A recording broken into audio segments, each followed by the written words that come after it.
Epione pain management centre. ఇక్కడ మీ నొప్పులు శాశ్వతం కావు.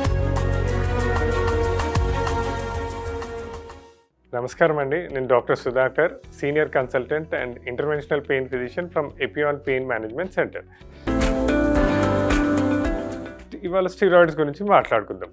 చాలామందికి స్టీరాయిడ్ అనగానే ఒక పెద్ద అపోహ, అది వాడకూడదు, దానివల్ల అంటే మొత్తం శరీరం పాడైపోతుంది అని.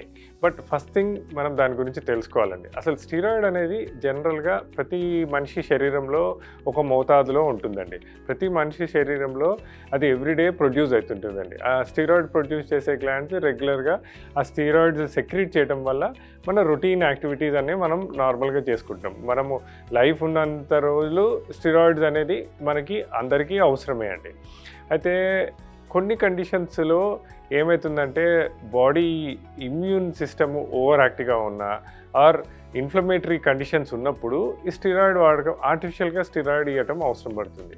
అంటే ఫర్ ఎగ్జాంపుల్ కొన్ని ఆటో ఇమ్యూన్ డిజీజ్ అంటే ఏంటి, మన శరీరంలోని ఇమ్యూన్ సిస్టము ఓవర్గా యాక్ట్ అయ్యి నార్మల్ టిష్యూని డ్యామేజ్ చేస్తున్నప్పుడు, అంటే for example like in rheumatoid arthritis కానీ, సోరియాసిస్ కానీ, ఎస్ఎల్ఈ కానీ, లూపస్ కానీ, ఆర్ కొన్ని కండిషన్స్లో ఎక్కడైతే ఇన్ఫ్లమేటరీ కండిషన్స్ ఉంటాయో అక్కడ మన నార్మల్ బాడీ టిష్యూ అంతా డ్యామేజ్ అవుతుంటుంది. సో ఎప్పుడైతే ఈ నార్మల్ బాడీ టిష్యూ డ్యామేజ్ అవుతుందో ఆ ఇమ్యూన్ సిస్టమ్ని సప్రెస్ చేయడానికి మనం ఆర్టిఫిషియల్గా స్టీరాయిడ్స్ ఇవ్వాల్సి వస్తుంది. సో ఈ స్టీరాయిడ్స్ చూసుకున్నట్టు ఏంటంటే అవి ట్యాబ్లెట్ రూపంలో అవైలబుల్ ఉన్నాయి, మనకి ఇంజెక్షన్ రూపంలో అవైలబుల్ ఉంది. ఇంజెక్షన్స్ అంటే అవి మన వెయిన్లో అవి ఇంట్రావీనస్గా ఇవ్వచ్చు, ప్లస్ లోకల్గా యాక్ట్ చేసే స్టీరాయిడ్స్ ఉంటాయి. సో అసలు ఈ స్టీరాయిడ్స్ ఫస్ట్ థింగ్ ఎవరికి వాడాలి అనేది ఫస్ట్ థింగ్ డాక్టర్ డిసైడ్ చేస్తాం. యాజ్ ఎ పెయిన్ ఫిజిషియన్ మేము కూడా ఇలా autoimmune conditions like rheumatoid arthritis, ఎస్ఎల్ఈలు, సోరియాటిక్ ఆర్థరైటిస్ తోటి బాధపడే వాళ్ళకి ఇన్ఫ్లమేటరీ కండిషన్ బాగా ఉండి ఎప్పుడైతే ఈ జాయింట్స్ డ్యామేజ్ అయితే ఉంటాయో వాళ్ళకి అవసరం ఉన్నప్పుడు ఈ స్టీరాయిడ్స్ వాడాల్సి వస్తుంది.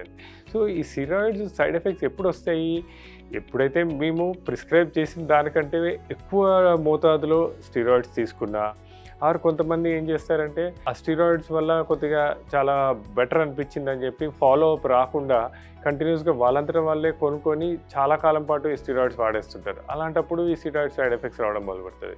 ప్లస్ ఇంకోటి, ఈ స్టీరాయిడ్స్ అబ్రప్ట్గా స్టాప్ చేస్తాం, అంటే సడన్గా స్టాప్ చేయకూడదండి. మేము ఏం చేస్తామంటే స్లోగా స్టీరాయిడ్ డోస్ తగ్గించుకుంటూ ఆపుతాము. కానీ సడన్గా చాలామంది ఏం చేస్తుంటారంటే అబ్రప్ట్గా స్టీరాయిడ్స్ ఆపేస్తుంటారు.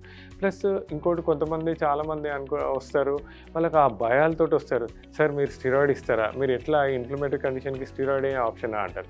ఎస్, వాళ్ళకి భయపడద్దని చెప్తాము ఇప్పుడు. ఎందుకంటే ఆల్రెడీ అంటే steroid is a double edge sword, దానికి ప్లస్ మైనస్ ఉంటుంది. సో ఏ పేషెంట్కు ఎంత స్టీరాయిడ్ ఇవ్వాలి అవసరం ఉన్నప్పుడు, అది కూడా కొన్ని లోకల్లీ యాక్టింగ్ స్టీరాయిడ్స్ ఉంటాయి. ఆ లోకల్లీ యాక్టింగ్ స్టీరాయిడ్స్ ఏంటంటే అది జనరల్ బాడీలోకి అబ్జార్ప్షన్ తక్కువ ఉంటుంది, దాని సైడ్ ఎఫెక్ట్స్ అనేది మనకు కనిపించదు అనమాట.